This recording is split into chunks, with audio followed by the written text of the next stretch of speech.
है राम बाबू प्रसाद, ग्राम पैगम्बरपुर। मैं अभी उच्च विद्यालय मधुबन में शिक्षक हूँ और आप लोगों को मैं बड़े बुजुर्ग यहाँ है उनको सादर प्रणाम करता हूँ, बच्चों को शुभ आशीर्वाद देता हूँ।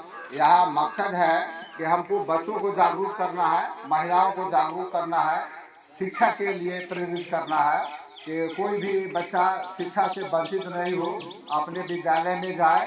और अभिभावक लोगों से यह मेरा विनती होगा कि सभी बच्चों को नामांकन समय पर कराएं और उनके स्वास्थ्य पर ज़्यादा ध्यान दें कि बच्चे ही देश का भविष्य होते हैं।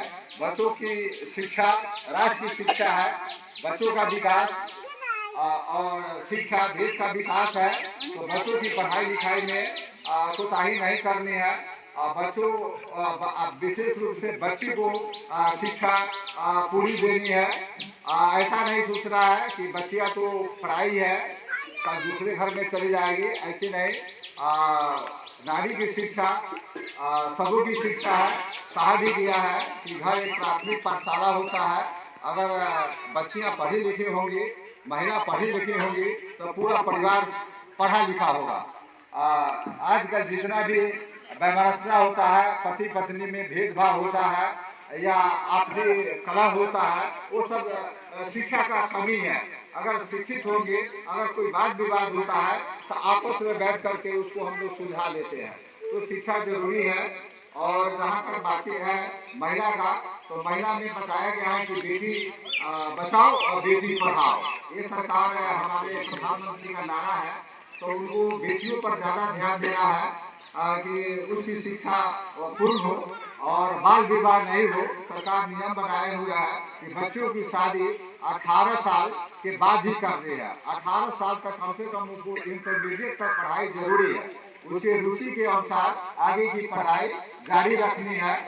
तो बच्चों को भी हम लोग गाइडलाइन देते हैं कि बच्चे जब 7th 8th में 9th 10th में आ जाते हैं तो बच्चों से उनका अभिरुचि पूछिए कि बच्चे क्या बनना चाहते हैं।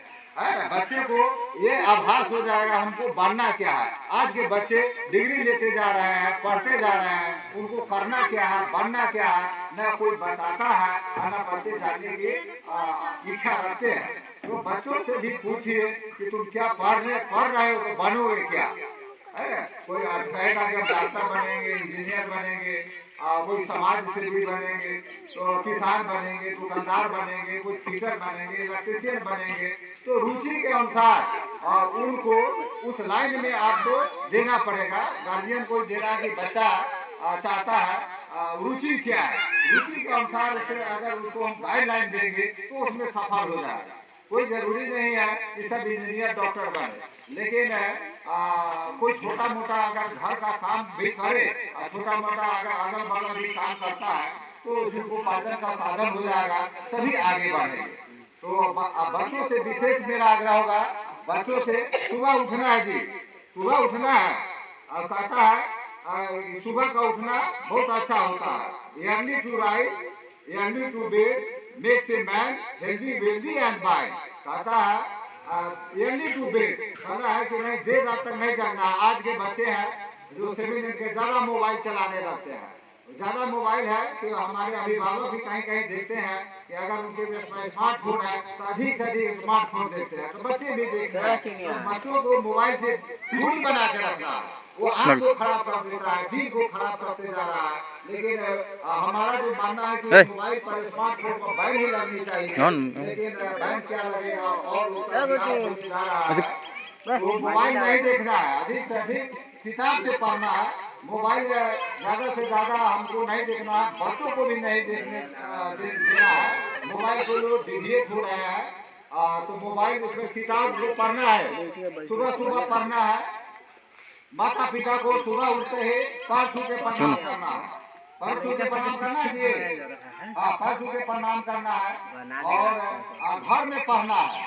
ट्यूशन में मान लो ठीक है जा रहे 1 घंटा पढ़ो, लेकिन घर पर कम से कम 8-10 घंटा पढ़ो, 8-10 घंटा पढ़ो। खुद भी पढ़ो, अपने से छोटे भाई बहन को पढ़ाओ। तो देखो तो कल से तुम्हारा क्या सम्मान मिलेगा। छोटा बच्चा भी तुमको मास्टर कहने लगेगा, तुम्हारी बात को मानने लगेगा। तो पढ़ो और पढ़ाओ। तो हम भी नारा देते हैं, पढ़िए, पढ़ाइए। नहीं लड़िए मत, लड़ाइए मत, पढ़िए और पढ़ाइए। तो इसी से हमारा समाज विकसित होगा, हम विकसित होंगे, खुशहाली आएगी, चिंता नहीं होगी। आज हम लोग आपस में लड़ लेते हैं तो चिंता में रहते हैं, डिप्रेशन में चले जाते हैं। इतनी चिंता होती है कि आदमी बीमार पड़ने लगते हैं, तरह तरह की बीमारी हो जाती है, तो डॉक्टर के नजदीक हम लोग पहुँचने लगते हैं। ये भी है, कोई अगर थोड़ा बहुत बीमारी होती है, देह में दर्द है, हाथ में दर्द है, कहीं गिर गए, कुछ हो गया, तो जादू टोना भूत प्रेत से बचना चाहिए। जादू टोना भूत प्रेत कुछ नहीं होता, ओझा बैठ कुछ नहीं होता। कुछ अगर बीमारियां होती है तो उसका फिजिकल खोज है, उसका वैज्ञानिक खोज है, तो उस पर हमको ध्यान देना है, जागरूकता पर ध्यान देना है। और अपने माता पिता को बच्चों से मेरा आग्रह सुनो, एक मिनट हे बाबू, एक बात सुनो। माता पिता जो कहते हैं कि यहाँ पढ़ना है तो पढ़ना है, पढ़ाई करना है तो पढ़ाई करना है, साक्षर बनोगे तभी देश हमारा सबल होगा। तो साक्षर बनना है, साक्षर बनना है। और भी राष्ट्रीय एकता कैसे आएगी?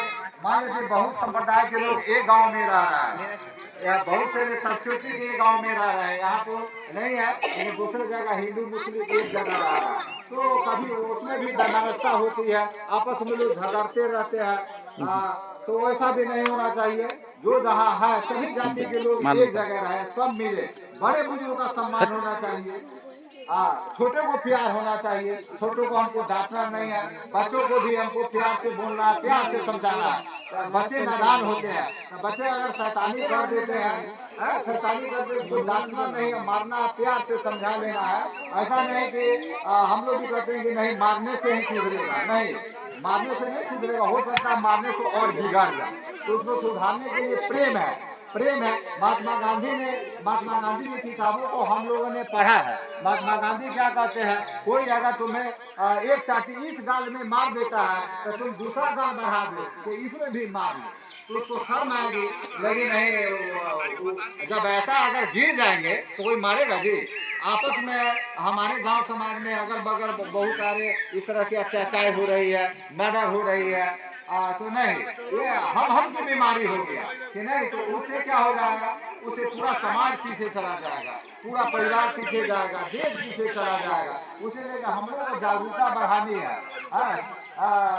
उसी तरह से एक छोटी सी भी कहानी है, जो लभता है, जो झुकता है, कभी टूटता नहीं है। जैसे बांस की हरी करछी लेनी है, तो हरी करछी में क्या है, मुलायम होता है, तो मुलायम होता है तो उसको मोड़ेंगे तो मुड़ जाएगा, टूटेगा नहीं। और जो कड़ा होता है, सूखी लकड़ी कड़ी होती है, उसको अगर मोड़ना चाहेंगे तो टूट जाए, वो मुड़ेगा नहीं। तो हमें को यही विद्या के माध्यम से विनम्रता बच्चों में सिखाना है कि विद्या आएगी तो विनम्रता आएगी। कहा भी गया है, विद्या ददाति विनयम विनया भाति पात्रता पात्रत्वा धर्मा बनोति धरा धर्मा तथा सुखम।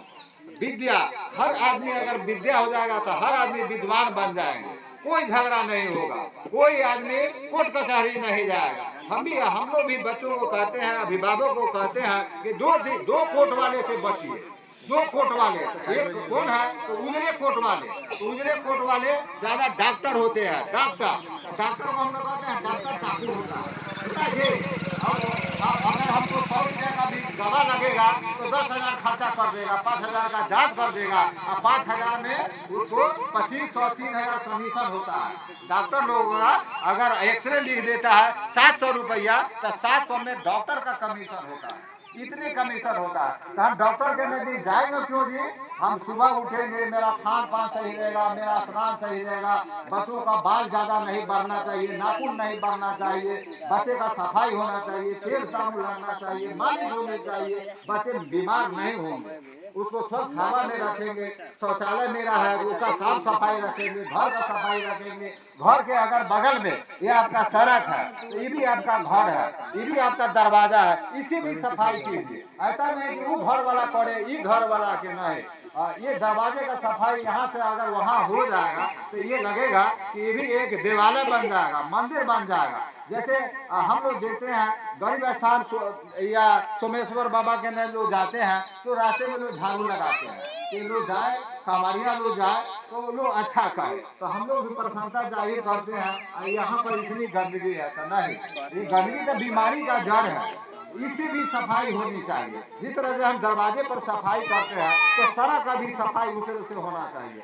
कंकड़ पत्थर नहीं हो, हमारे बच्चे नंगे पैर चले तो बड़ी अच्छा है, सभी बच्चे नंगे पैर है, यहाँ पर इतना कंकड़ पत्थर है, तो इसकी भी सफाई होनी चाहिए। आप ही महिलाओं को कह रहा है, तो महिलाएं अगर झाड़ू लेके अगर रोड पर आ जाती है तो बच्चे छोटा आ जाते हैं, बच्चे छोटे छोटे बच्चे होते हैं, तो देखते हैं कि माता पिता झाड़ू लगा रही है तो 2 साल 4 साल 1 साल के बच्चे हाथ में झाड़ू ले करके वो भी झाड़ू लगाना शुरू कर देता। तो सफाई कहने का मतलब है कि सफाई हो, शौचालय की सफाई हो, स्नान सही रहे, साबुन भी सही लगे। आजकल साबुन भी कम दाम के चक्कर में वो साबुन बहुत जहरीला साबुन है, उसी से चर्म रोग होते जा रहा है। तो साबुन अच्छी साबुन का यूज करना है। हम साबुन का प्रचार नहीं कर रहे हैं, न होगा कि हम साबुन का एजेंट है।